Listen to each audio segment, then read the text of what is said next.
Let's talk about what's going on in Russia, though, because Cormac Smith is here. Welcome back, Cormac. Good to see you.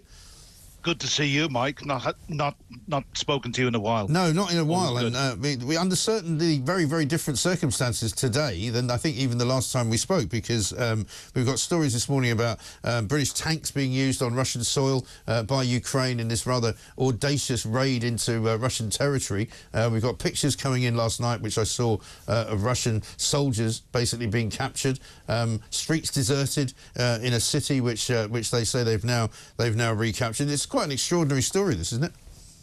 It's absolutely stunning. I think it's fair to say what Ukraine has done in the last week and a half has stunned the world. Nobody expected it or saw it coming, least of all, clearly, the Russians. Yeah. You know, this is the first time that Russia has been invaded since World War II, and it's the first time in history that a non-nuclear power has invaded a nuclear power. Right.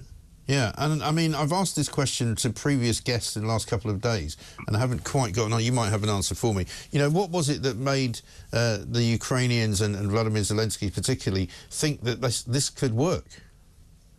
Well, nobody can give you an answer to that, and if they say they have an answer, they're bluffing, because the only ones that have that answer are the Ukrainian planners, General Syrsky, General Budanov, President Zelensky himself, and that's exactly the way it should be. You know, surprise is a huge part of war, and the Ukrainians have just proven again that even in this multimedia age, where there's so much information around, that they are capable of pulling off an audacious surprise. Yeah, absolutely, quite remarkable stuff. So what happens now, I suppose, is the next question.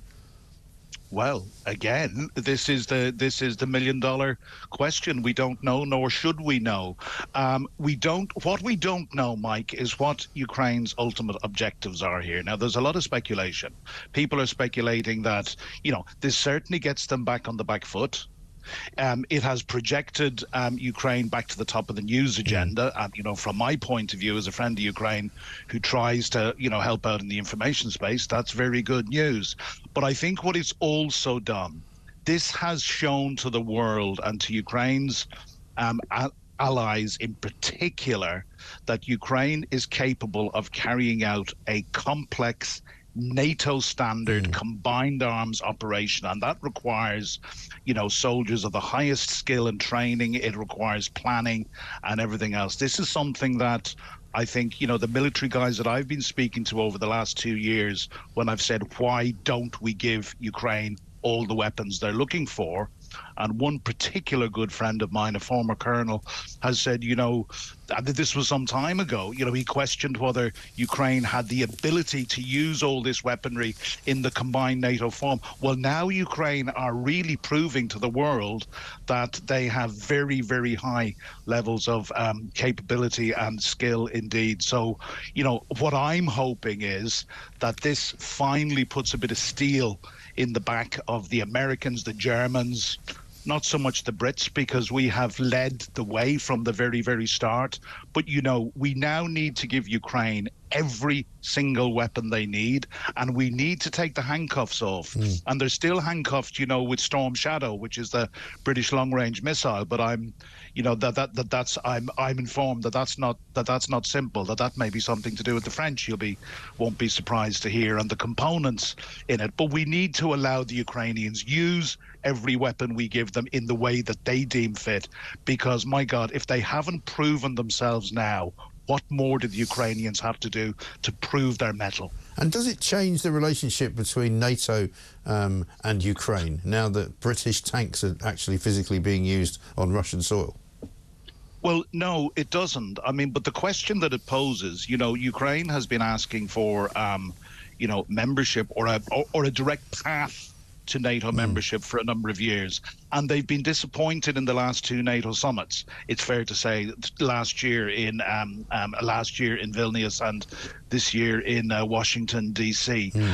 You know, they're proving again that they are capable of fighting to NATO standards. You know, Ukraine in NATO would make NATO immeasurably stronger. I mean, the lessons that the Ukrainians have learned over the last 2 years fighting against in this David and Goliath fight, where, remember, they were only supposed to last 72 hours till Kyiv was taken, has been absolutely audacious and stunning. So I think the relationship with NATO, how it should be changed, is that people should finally be saying, yes, we need to seriously consider giving Ukraine a path to membership for NATO, because if they can win this war, and they can with our full support, then the only way, I believe, to guarantee Ukraine's sovereignty and safety in the future is by NATO membership. Mike, if I can say one thing, we hear about Vladimir Putin's red lines. This was the ultimate red line. And every time one is passed, he backs down. But one more, Finland joining NATO was a red line. Yeah. Finland has a border with Russia of 1,340 kilometers. What was the first thing Russia did last year when Finland joined? They removed their troops from the Finnish border. Yeah. You cross Putin's red lines, he's a bully, he backs down. Yeah, fascinating stuff. Great to talk to you, Cormac. Thank you very much indeed. Cormac Smith, former Strategic Communications